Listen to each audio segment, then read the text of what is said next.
স্বাগত দীপ্ত সংবাদের সাথে আছি আমি তানভীর খন্দকার। শুরুতেই জানাবো সংবাদ শিরোনাম। ষষ্ঠী পূজায় কাল শুরু হচ্ছে শারদীয় দুর্গা উৎসব। বৃহস্পতিবারও সাধারণ ছুটি ঘোষণা করেছে সরকার। শেরপুর ও নেত্রকোনায় ধীর গতিতে কমছে বন্যার পানি। ময়মনসিংহে আরও অন্তত 50 গ্রাম প্লাবিত। ভারতের জম্মু কাশ্মীরের বিধানসভা নির্বাচনের ভোট গণনা অব্যাহত, এগিয়ে এনসি কংগ্রেস জোট।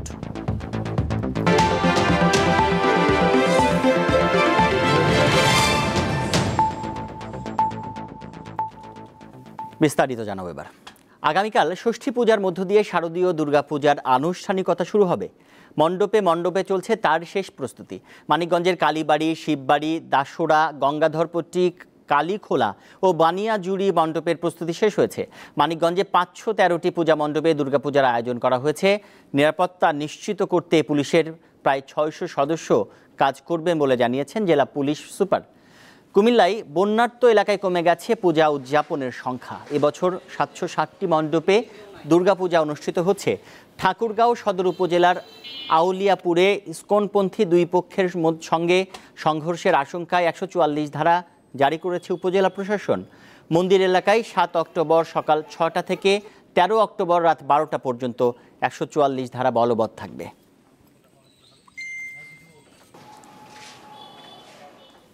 কালকে থেকে মোটামুটি আমাদের সব কাজ আরম্ভ হইব। প্রস্তুতিটা ছিল, বন্যার কারণে তাদের বাড়ি ঘর বা অনেক কিছু নষ্ট হয়ে গেছে।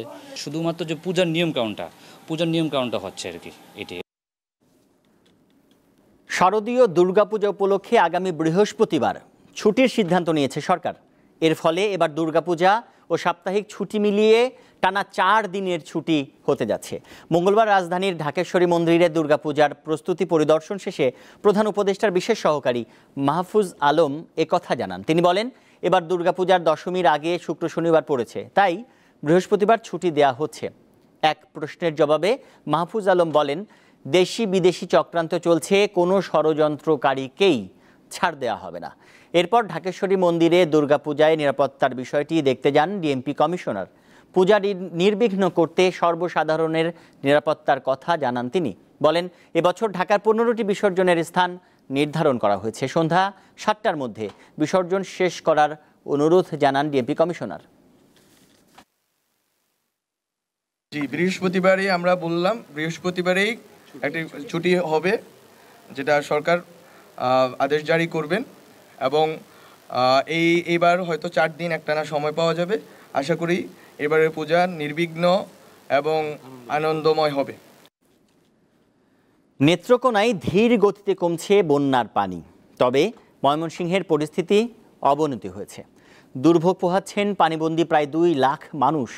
ময়মনসিংহের হালুয়াঘাট, ধোবাউড়া ও ফুলপুর উপজেলার সকাল থেকে থেমে থেমে বৃষ্টি হচ্ছে। দুর্গতদের মাঝে শুকনো খাবার ও বিশুদ্ধ পানির চরম সংকট দেখা দিয়েছে। এদিকে সোমবার থেকে সীমান্তবর্তী 5টি ইউনিয়নে পানি নামতে শুরু করলেও এই পানি নেমে ভাটির দিকে নতুন করে প্লাবিত হয়েছে আরও অন্তত 50টির মতো গ্রাম। উপজেলার প্রাথমিক বিদ্যালয়, মাধ্যমিক বিদ্যালয়গুলোকে আশ্রয় কেন্দ্র হিসেবে ঘোষণা করা হয়েছে। আশ্রয় কেন্দ্রগুলোতে এখন নারী ও শিশুসহ 2000 মানুষ আশ্রয় নিয়েছে। 3 উপজেলায় 63 মেট্রিক টন চাল ও নগদ 7 লাখ টাকা সহায়তা দেওয়া হয়েছে। বন্যা পরিস্থিতির সবশেষ খবর জানবো সহকর্মী মঞ্জুরুল আহসানের কাছ থেকে। শেরপুর থেকে তিনি আমাদের সাথে এই মুহূর্তে যুক্ত হবেন। মঞ্জুরুল, আমাদেরকে জানাবেন যে শেরপুরের সার্বিক বন্যা পরিস্থিতি এখন কেমন, জেলায় চলমান যে ত্রাণ তৎপরতা কেমন দেখছেন আপনি সেখানে?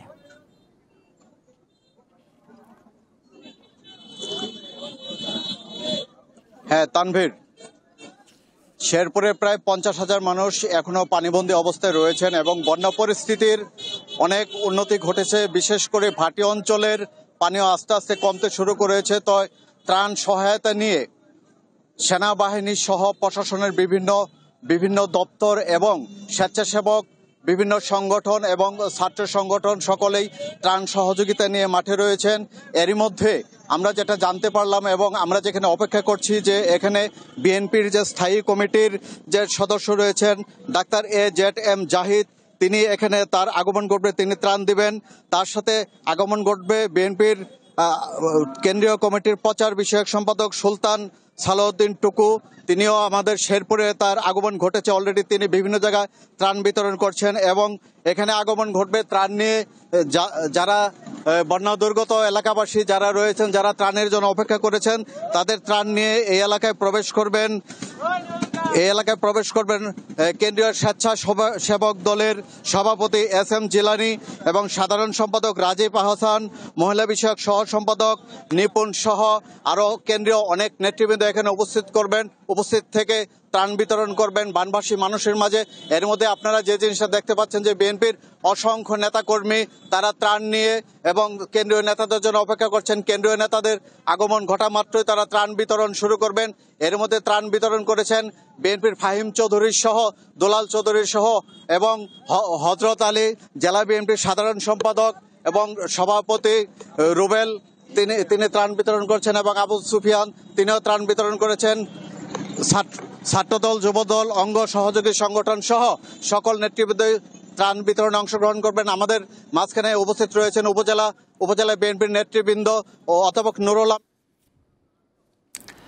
শেরপুর থেকে জানাচ্ছিলেন বন্যা পরিস্থিতির খবর মঞ্জুরুল হাসান। চলে যাচ্ছে অন্যান্য সংবাদে। সুন্দরবনের বাংলাদেশ অংশে বাঘের সংখ্যা বেড়ে হয়েছে 125টি। 2023-24 সালের বাঘ জরিপে এই তথ্য উঠে এসেছে। মঙ্গলবার সচিবালয়ে জরিপের ফল প্রকাশ করে পরিবেশ, বন ও জলবায়ু পরিবর্তন উপদেষ্টা সৈয়দা রিজওয়ানা হাসান এ তথ্য জানিয়েছেন। তিনি বলেন, 2018 সালের তুলনায় 2024 সালে সুন্দরবনে বাঘের সংখ্যা 9.65% এবং 2015 সালের তুলনায় 17.92% বেড়েছে। 2018 সালে বাঘ ছিল 114টি। 2023 সালের জানুয়ারি থেকে 2024 সালের মার্চ পর্যন্ত এ জরিপ চালানো হয়। সুন্দরবনের সাতক্ষীরা, খুলনা, চাঁদপাই ও শরণখোলা এলাকার 605টি গ্রিডে স্বয়ংক্রিয় ক্যামেরা বসিয়ে বাঘের তথ্য নেওয়া হয়। 1210টি ক্যামেরায় 10 লাখের বেশি ছবি ও ভিডিও ফুটেজ থেকে বাঘের ছবি পাওয়া যায় 7,257টি। সেখান থেকে ডোরাকাটা বাঘ ও দেহের বিভিন্ন অংশের ছবি বিশ্লেষণ করে 125টি বাঘ শনাক্ত করা হয়। অতি বিপন্ন প্রজাতির প্রাণী হিসেবে তালিকাভুক্ত করেছে।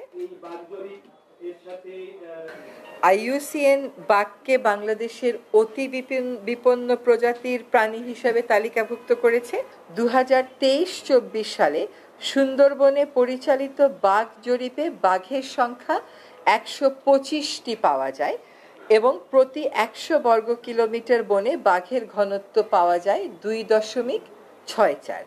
2018 সালের তুলনায় 2024 সালে সুন্দরবনে বাঘের সংখ্যা 9.65% বৃদ্ধি পেয়েছে। জাতীয় পার্টির চেয়ারম্যান GM কাদের ও সভাপতি মণ্ডলীর সদস্য শেরিফা কাদেরের বিরুদ্ধে মামলার প্রতিবাদে বিক্ষোভ সমাবেশ ও মিছিল করেছে দলটির নেতাকর্মীরা। মঙ্গলবার রাজধানীর কাকরাইলে জাতীয় পার্টির কেন্দ্রীয় কার্যালয়ের সামনে এই বিক্ষোভ সমাবেশ অনুষ্ঠিত হয়। এ সময় দলটির নেতাকর্মীরা অভিযোগ করেন, জাতীয় পার্টির চেয়ারম্যান ও সভাপতি মণ্ডলীর সদস্যের বিরুদ্ধে করা মামলা মিথ্যা ও হয়রানিমূলক। অবিলম্বে এই মামলা প্রত্যাহারের আহ্বান জানান তারা। পরে সেখান থেকে একটি বিক্ষোভ মিছিল বের করা হয়। মিছিলটি জাতীয় প্রেস ক্লাবের সামনে গিয়ে শেষ হয়।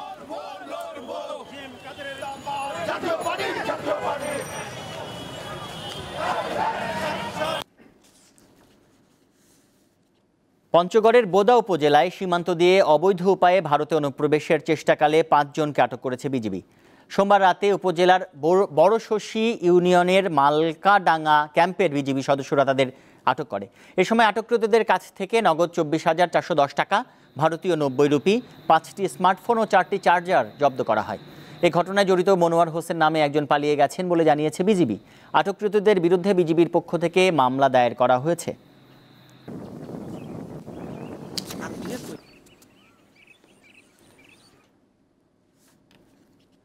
আট বছর শেষে 9 পদার্পণ করল দীপ্ত টিভির ডে কেয়ার সেন্টার। মঙ্গলবার সকালে ডে কেয়ার সেন্টারের কেক কেটে দিনটি উদযাপন করা হয়। এ সময় দীপ্ত টিভির সকল বিভাগের ঊর্ধ্বতন কর্মকর্তারা উপস্থিত ছিলেন। শিশু সন্তানদের নিরাপদ ও সুন্দর পরিবেশে রেখে নিশ্চিন্তে কাজ করতে পারায় আনন্দিত দীপ্ত টিভির কর্মীরা। খেলাধুলা, ঘুম, খাওয়া দাওয়া ও লেখাপড়া সহ শিশুদের সার্বিক যত্ন নেন ডে কেয়ার সেন্টারের প্রশিক্ষণপ্রাপ্ত কর্মীরা। আগামী প্রজন্ম সুন্দর ও সুস্থ পরিবেশে বেড়ে উঠবে, এমনটি প্রত্যাশা করেন তারা।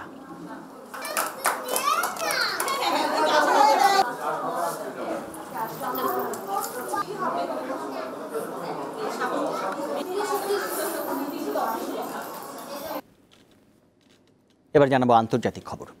বাংলাদেশে মানবাধিকার সুরক্ষিত দেখতে চাই যুক্তরাষ্ট্র। সোমবার ওয়াশিংটন ডিসিতে প্রেস ব্রিফিংয়ে এ কথা বলেন দেশটির পররাষ্ট্র দপ্তরের মুখপাত্র ম্যাথিউ মিলার। বাংলাদেশের জনগণের মানবাধিকার লঙ্ঘনের জন্য যারা দায়ী তাদেরকে জবাবদিহিতার আওতায় আনা উচিত বলেও মন্তব্য করেন তিনি। অবশ্যই বাংলাদেশে সংখ্যালঘুদের অধিকার সুরক্ষিত দেখতে চাই যুক্তরাষ্ট্র। একথা সারা বিশ্বের ক্ষেত্রেই সত্য। আর চূড়ান্তভাবে গত কয়েক মাসে যারা বাংলাদেশি জনগণের মানবাধিকার লঙ্ঘনের জন্য দায়ী তাদের জবাবদিহির আওতায় আনতে হবে। ভারতের জম্মু কাশ্মীরের বিধানসভা নির্বাচনের ভোট গণনা চলছে। মঙ্গলবার স্থানীয় সময় সকাল 8টায় ভোট গণনা শুরু হয়। ভারতীয় সংবাদ মাধ্যম জানিয়েছে প্রাথমিক ফলাফলে ন্যাশনাল কনফারেন্স এনসি ও কংগ্রেস জোট বড় ব্যবধানে এগিয়ে আছে। সবশেষ তথ্য অনুযায়ী এনসি কংগ্রেস জোট 49টি আসনে এবং বিজেপি 27টি আসনে এগিয়ে রয়েছে। সাবেক মুখ্যমন্ত্রী মেহবুবা মুফতির পিপলস ডেমোক্রেটিক পার্টি 8টি আসনে এগিয়ে রয়েছে। এছাড়া স্বতন্ত্র প্রার্থীরা 4টি আসনে এগিয়ে রয়েছে। এনসি কংগ্রেস জোটের মধ্যে কংগ্রেস 39টি আসনে প্রতিদ্বন্দ্বিতা করেছে। এর মধ্যে 12টি আসনে এগিয়ে রয়েছে তারা। গত 5 সেপ্টেম্বর জম্মু কাশ্মীরের ভোট গ্রহণ শেষ হয়। 90 আসনের মধ্যে সরকার গঠন করতে হলে 46 আসন পেতে হবে। লেবাননের বৈরুতে ইসরায়েলের হামলায় হিজবুল্লাহ সদর দপ্তরের কমান্ডার সুহেল হুসাইন নিহত হয়েছেন। ইসরায়েলের সেনাবাহিনীর দাবি গতকাল সোমবার বৈরুতে হামলায় তিনি নিহত হন। তবে এ ঘটনায় হিজবুল্লাহর পক্ষ থেকে তাৎক্ষণিক কোনো মন্তব্য পাওয়া যায়নি। এদিকে উত্তর ইসরায়েলের বিভিন্ন সামরিক বেসামরিক স্থাপনাকে লক্ষ্য করে বেশ কয়েকটি রকেট ছুঁড়েছে হিজবুল্লাহ। আঘাত হানার আগেই অধিকাংশ রকেট ধ্বংস করে দিয়েছে ইসরায়েলি প্রতিরক্ষা বাহিনী। এছাড়াও ইসরায়েলের মধ্যাঞ্চলে ক্ষেপণাস্ত্র হামলা চালানোর দাবি করেছে ইয়েমেনের হুতিরা। সোমবার ইরান সমর্থিত গোষ্ঠীটি জানায় মধ্যাঞ্চলের জাফা শহরে 2টি ক্ষেপণাস্ত্র ছোড়া হয়। ইসরায়েলি বাহিনী বলছে ইসরায়েলের মধ্যাঞ্চলের আকাশে একটি সারফেস টু সারফেস ক্ষেপণাস্ত্র শনাক্তের পর তা প্রতিহত করা হয়। যুক্তরাষ্ট্রের ফ্লোরিডার দিকে এগিয়ে যাচ্ছে হ্যারিকেন মিল্টন। স্থানীয় সময় বুধবার রাতে এটি ক্যাটাগরি 5 মাত্রার হ্যারিকেনের রূপ নেয়। আবহাওয়া বিষয়ক সংস্থা জানিয়েছে শক্তিশালী এই সামুদ্রিক ঝড়টি পশ্চিমাঞ্চলীয় গালফ উপকূলে আঘাত হানবে। হ্যারিকেনের প্রভাবে ওই অঞ্চলে বন্যা এবং 8 থেকে 12 ফুট পর্যন্ত জলোচ্ছ্বাসের সৃষ্টি হতে পারে। সতর্কতার জন্য হাজার হাজার মানুষকে নিরাপদ আশ্রয়ে সরিয়ে নেওয়া হয়েছে।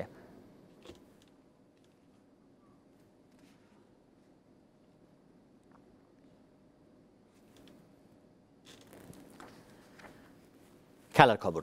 ভারতের বিপক্ষে 3 ম্যাচের টি-20 সিরিজের দ্বিতীয় ম্যাচে কাল মাঠে নামবে বাংলাদেশ। দিল্লিতে ম্যাচ শুরু হবে সন্ধ্যা 7:30টায়। প্রথম ম্যাচে ব্যাটিং ব্যর্থতায় করুণভাবে হেরেছে টাইগাররা। সিরিজে টিকে থাকতে দ্বিতীয় ম্যাচে জয়ের বিকল্প নেই শান্ত বাহিনীর। 2019 সালে দিল্লির মাটিতেই ভারতের বিপক্ষে ইতিহাস রচনা করেছিল বাংলাদেশ। প্রথমবারের মতো ভারতকে টি-20তে হারিয়েছিল লাল সবুজের দল। এবার সেই মাটিতেই গোয়ালিয়রের দুঃস্বপ্ন কাটিয়ে নিজেদের ফিরে পাওয়ার আশায় নামবে বাংলাদেশ। শেষ করছি দীপ্ত সংবাদ, তবে যাবার আগে শিরোনামগুলো জানাবো আরও একবার। ষষ্ঠী পূজায় কাল শুরু হচ্ছে শারদীয় দুর্গোৎসব। বৃহস্পতিবারও সাধারণ ছুটি ঘোষণা করেছে সরকার। শেরপুর ও নেত্রকোনায় ধীর গতিতে কমছে বন্যার পানি। ময়মনসিংহে আরও অন্তত 50 গ্রাম প্লাবিত। ভারতের জম্মু কাশ্মীরের বিধানসভা নির্বাচনের ভোট গণনা অব্যাহত, এগিয়ে এনসি কংগ্রেস জোট।